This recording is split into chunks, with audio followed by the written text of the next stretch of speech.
تو وہاں پر انبیاء علیہ السلام کی دعائیں موجود ہیں، وہ آپ کو ملیں گی۔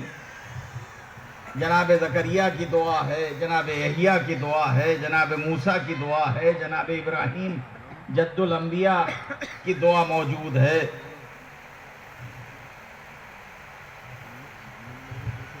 پیغمبر اسلام کی دعا موجود ہے۔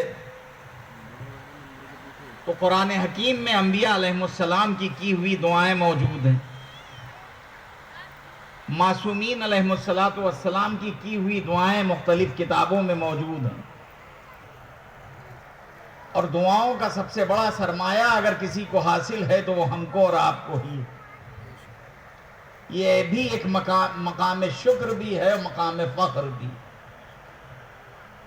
کہ معصومین کی تعلیم کردہ دعائیں ہم تک بے عینہی جیسی دعائیں تھیں وہ پہنچ گئیں۔ اب ہمارا کام یہ ہے کہ ان دعاؤں سے استفادہ کریں، اور کوئی ایسی دعا عزیزان گرامی نہیں ہے جس کا تعلق معصوم سے ہو۔ اس میں اگر آپ غور سے دیکھیے گا تو دنیا سے زیادہ آخرت کا ذکر ہے۔ ہمارے یہاں دعاؤں میں زیادہ تر زور دنیا طلبی ہے، یہ مل جائے وہ مل جائے، لیکن معصومین علیہ السلام کے ہاں دنیا طلبی نہیں ہے بلکہ آخرت طلبی ہے، اس کی رضا حاصل ہو جائے،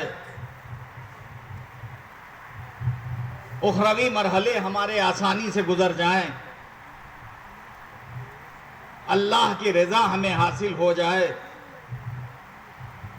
تو یہ تمام تر دعائیں بہرحال کتابوں کی حد تک موجود ہیں۔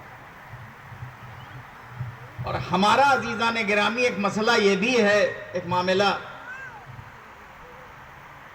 کہ ہم لکیر کے فقیر سے بن گئے ہیں۔ معاف فرمائیے گا، ایک روایت جو قائم کر دی گئی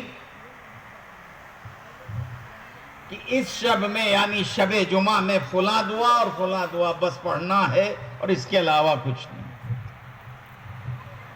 اس کے بعد پھر کچھ نہیں۔ حقیقت میں یہ دعائے شب ہے۔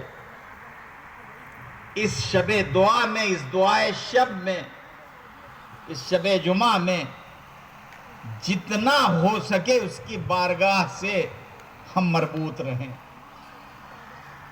جتنا ہو سکے عزیزان۔ جناب فاطمہ سلام اللہ علیہا کے لیے روایت میں ملتا ہے کہ آپ شب جمعہ ساری رات بیدار رہ کر کے دعائیں فرماتی تھیں، اور زیادہ زور امت کی بخشش کے لیے۔